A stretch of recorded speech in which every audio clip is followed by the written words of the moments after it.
Good morning मेरे प्यारे बच्चों। आज का मेरा विषय है सूरदास जी द्वारा रचित सुर सागर के भ्रमर गीत से लिया गया पद नंबर 4।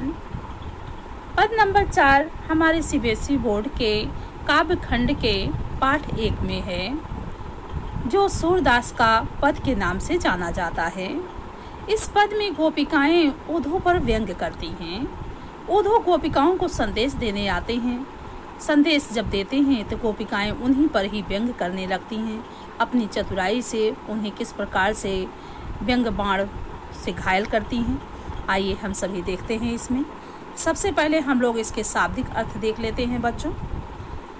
समुझी समझना, समुझी में समझना, मधुकर मिस भावरा, समाचार समाचार, अति अत्यंत, चतुर चतुर ही, पहले पहले ही, होते थे, गुरु गुरु ही, ग्रंथ ग्रंथ, पढ़ाए यानी पढ़ाए पढ़ के आए हैं, बुद्धि बहुत बुद्धि अधिक बढ़ जाना, जोग संदेश योग रूपी संदेश, डोलत डोलना, चलत चलना, पाएंगे पाएंगे, चुराए चुराना, अनीत अन्यायपूर्ण यानी शोषण जिसे हम कह सकते हैं, अनीति अन्याय, छुड़ाए छुड़ाते थे, राजधर्म राजधर्म होता है, प्रजा प्रजा ही है, सताएं सताना होता है।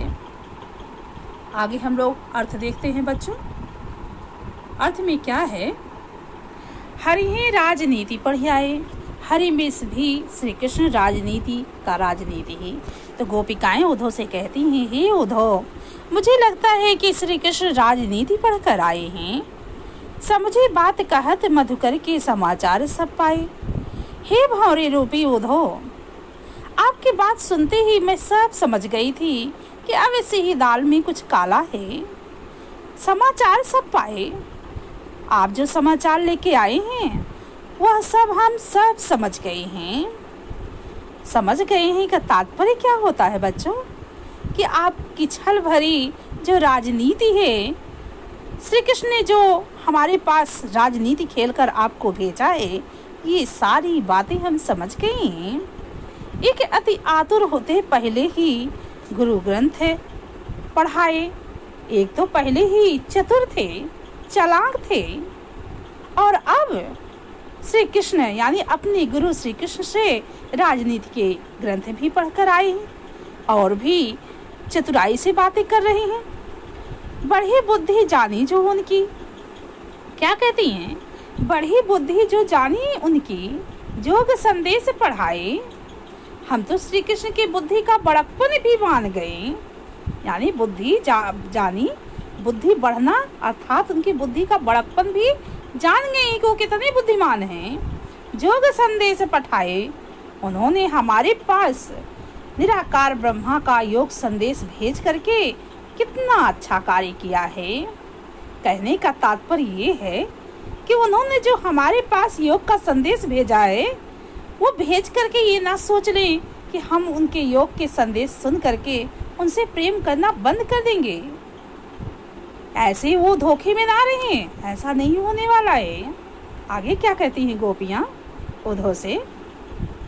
उद्धव भले लोग आगे के परहित डोलत ढाए, उद्धव भले लोग आगे के परहित ढोलत ढाए। यहाँ आगे गोपियाँ उद्धव से कहती हैं कि हे उद्धव, जो अच्छे लोग होते हैं, जो दूसरों की भलाई करने के लिए तत्पर रहते हैं, वो तो दूसरों की भलाई के लिए दौड़े दौड़े फिरा करते थे। अर्थात कहने का मतलब उनका क्या है कि श्री कृष्ण पहले तो लोगों की भलाई करने के लिए, परोपकार के लिए दौड़े दौड़े फिरा करते थे, परंतु अब उन्हें क्या हो गया है? उन्होंने मेरे साथ ऐसा योग संदेश हम सबको क्यों भेज दिया है?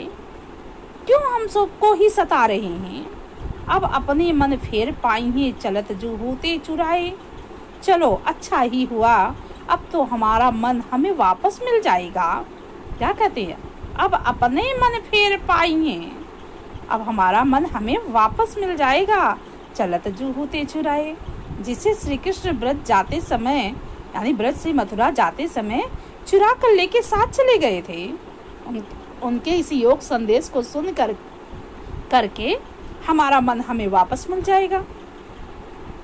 ते क्यों अनीति करें आप मुझे और अनीति छुड़ाए। हे उद्धो, मुझे तो ये समझ में नहीं आता है कि जो जे और अनीति छुड़ाए, अर्थात जो दूसरों के अत्याचार से हमें बचाते थे, ते क्यों करें अनीति आपुन। आज वही कृष्ण हम सब पर अत्याचार क्यों कर रहे हैं, अन्याय क्यों कर रहे हैं, हमारे साथ ही बुरा क्यों कर रहे हैं। कहने का तात्पर्य ये है कि वे स्वयं ना आकर के हमें योग का संदेश भेज दिया, हमें अपना प्रेम ना दे करके स्वयं अपने से दूर करने का निर्णय ले लिया। राजधर्म तो यह सूर जो प्रजा न जा ही सताए। सूर के शब्दों में गोपियां उद्धव से कहती हैं, राजधर्म तो यही कहता है कि प्रजा को सताया ना जाए, उसके भलाई के लिए कार्य किया जाए। क्या कहती हैं? उनके भलाई के लिए कार्य किया जाए, उन्हें सताया ना जाए। कहने का तात्पर्य गोपियों का ये है कि कृष्ण को चाहिए कि वे अपना योग संदेश वापस लें और अपने दर्शन दे दें। तो बच्चों, इस तरह से गोपिकाएं उद्धव से कहती हैं, संदेश देती हैं, व्यंग्य करती हैं। आगे इसी पर आधारित कुछ प्रश्न है बच्चों, देख लेते हैं क्या है प्रश्न। गोपियों ने यह क्यों कहा कि हरि अब राजनीति के प्रकांड पंडित हो गए हैं। तो आइए हम लोग देखते हैं आंसर। गोपियां श्री कृष्ण से आशा कर रही थी कि वे उनसे आकर मिलेंगे, परंतु उन्होंने उन्हें वैराग्य और योग के भूल भुलैया में डाल दिया। प्रेम की दीवानी गोपियों को या उनकी चालाकी या चालबाजी लगती है। दूसरा प्रश्न है, गोपियों को ऐसा क्यों लगता है कि वे अब अपना मन वापस पा सकती हैं। तो बच्चों, गोपियों को लगता है कि योग वैराग्य से उनका कृष्ण से मोह छूट जाएगा। इस प्रकार कृष्ण के प्रेम में रंगा उनका मन उन्हें वापस मिल जाएगा। अगला प्रश्न है, प्राचीन राजाओं को भला बता करके गोपियां क्या कहना चाहती हैं। तो आइए देखते हैं प्राचीन राजाओं को क्या कहती हैं। प्राचीन राजा इसलिए भले होते थे क्योंकि वे प्रजा के हित के लिए मारे मारे फिरते थे। यह कहकर वे बताना चाहती हैं कि कृष्ण ने उन्हें प्रेम के बदले में योग का संदेश भेजकर अच्छा नहीं किया है। अगला प्रश्न है बच्चों, गोपियों ने सच्चे राजधर्म को कैसे परिभाषित किया है। तो आइए देखते हैं आंसर। सच्चा राजधर्म वही होता है जिसमें प्रजा को दुख ना हो। अगला प्रश्न है बच्चों, क्या है अगला प्रश्न। ते क्यों अनीति करें आपुन जे और अनीति छुड़ाए। इसमें कौन सा व्यंग्य निहित है, इस व्यंग्य को इसमें बताना है। तो आंसर देख लीजिए। इसमें कृष्ण पर व्यंग्य है।